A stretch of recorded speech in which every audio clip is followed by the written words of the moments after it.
Look around you. How many people can you see? 3 in 5 of those people will be an unpaid carer at some point in their life. It's a staggering figure. Across South Lakeland, it's estimated that maybe 12,500 people are unpaid carers, caring predominantly for loved ones, for family members. Of those 12,500 people, 3,000, we believe, are young carers. That's a staggering figure. An unpaid carer can be anybody of any age who helps and supports somebody who just can't manage without that help in their everyday life.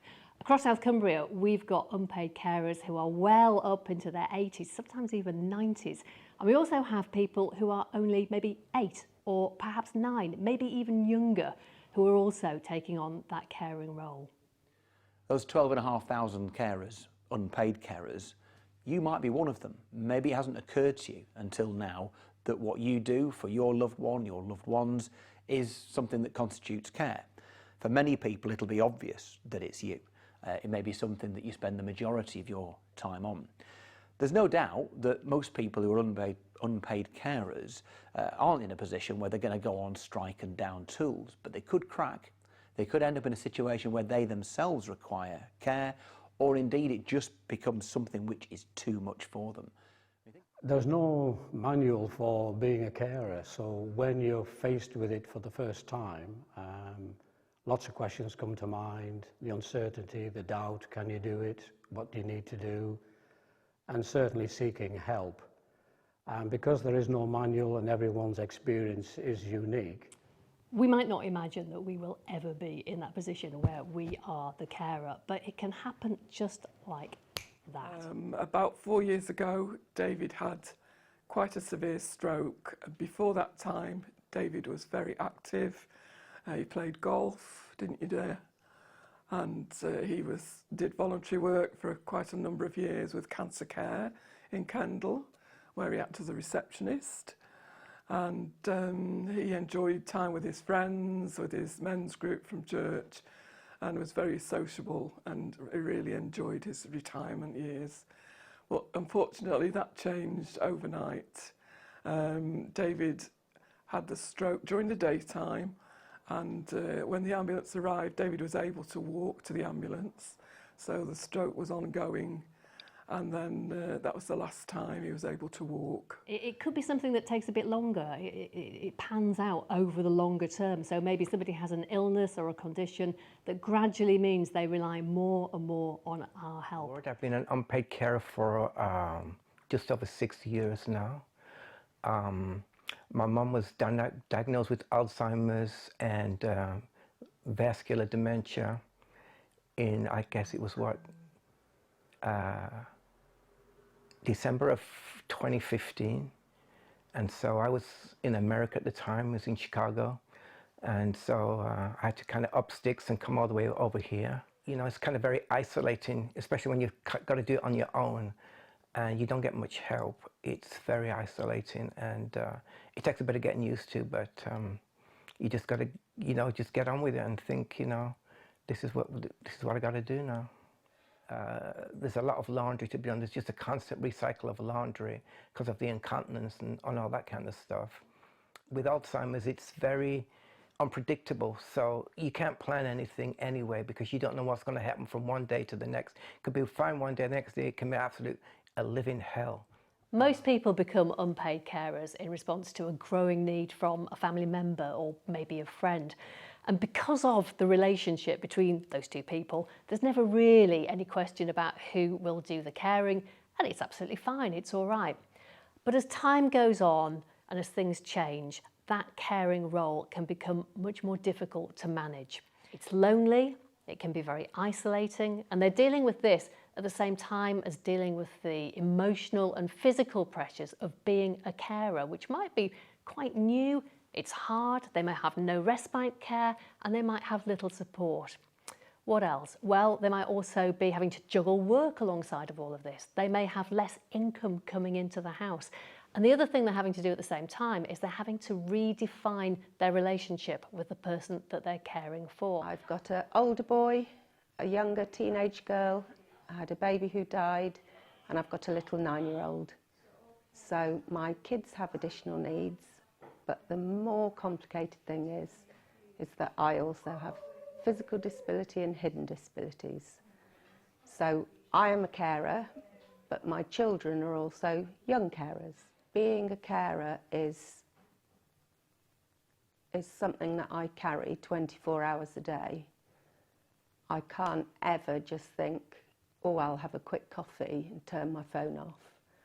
I can't ever not have 100 things in my mind while I'm doing a shop. Being a carer is essentially the main thing I am, and also being disabled is the main thing I am. I'm a young carer and I'm 17 and I've been a carer since I was 7, and carer support found me when I was 11. I care for my mum. She has problems with her back and her mobility, and she's also got cancer. My typical day is I'll wake up and then I'll wake my mum up so she can take her morning medications, and then I'll make her a brew, and then she'll probably go back to sleep until her lunchtime meds, and then I'll wake her up for those. It affected my school life quite a lot, really, because she used to have quite a few operations, so I used to get really anxious at school and wouldn't be able to focus. Also, sometimes people would make mean comments about my mum. Carer Support South Lakes is an independent local charity. We have a friendly office that anybody can drop into in Kendal, and we work right across the South Lakes in communities from Greenodd across to Dent, from Ambleside right down to Arnside.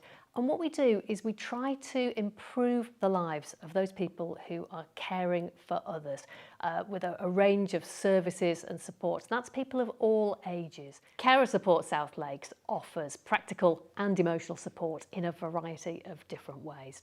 We offer one-to-one support. We have a volunteer sitting service which can offer respite care so people can get out of the house for a few hours. We have a support telephone line, which means that there's a friendly voice at the end of the phone for a chat. We have groups that meet across different parts of South Lakeland.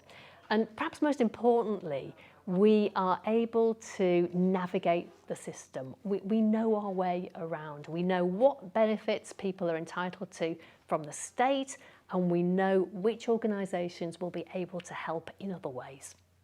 During COVID, our volunteer from South Lakes Carers was a godsend. She telephoned every week initially just to check how we're doing. So we'd have a calling time, and she'd call me on that particular day at that particular time. And she was the only person who contacted us during that time, almost 2 years. Our volunteer, Catherine, was the person who kept in touch, and she's still with us, and she still comes and sits with David, and they enjoy their time together, and it enables me to go out and have a walk or go for a swim, and that's a brief respite for me to have some time to myself, which I really appreciate. For the mental well-being as well, just getting that connection, with other people who are in the same boat, and they kind of understand what's going on here, and what I got to deal with is the same things that they got to deal with as well. We have young carers aged between 4, 5 and 18, and each young carer will have their own key worker. So they have one-to-one support from their key worker. But when I went to high school, they realised I was a young carer and contacted young carers and got me in touch with one of their people who go into schools. And throughout school, we'd have weekly check-ins. When I wasn't a part of young carers, the caring role used to just be full-on non-stop for every single day. Whereas with young carers, they give me a chance to get away from that role. Most importantly, we give young carers a break. We give them days out, we give them fun, we give them a a chance to share stories, share experiences and gain confidence with other young people who are carers as well. So with Carer Support South Lake, it feels like an rewarding thing to meet other young carers, because when I was at school I felt alone, felt like I was the only person in the carer situation. But obviously when I met up with all the rest of young carers, I felt like I've got a release off my shoulders because I didn't feel alone anymore. I had other people to talk about, and obviously with the breaks we have with young carers, it feels amazing just to let all that weight off my shoulders. The trips that Carer Support South Lakes do are amazing. They give the kids a real rest from just making sandwiches and cleaning the kitchen. But if there could be more of those trips, it would just mean that not only would my kids feel more like kids, but I would feel less guilty as a disabled person for them caring for me. As a charity, we rely solely on grants and community fundraising. Grants we get from county councils and we get from funders, but community fundraising is something that we refer to as our unrestricted income, and then that enables us to do what we want to do for carers and what carers want from us. So that enables us to have a sit-in service, a counselling service, support groups, giving carers a break. Anything that enables them to continue in their caring role and lessen the impact of their caring responsibilities. To keep offering the broad range of support that we do now, we need two things, and they're pretty basic things. We need money and we need volunteers.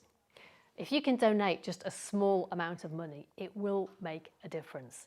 And if you could donate a small amount of money every month by signing up to be a friend of Carer Support South Lakes, even better and even more difference too.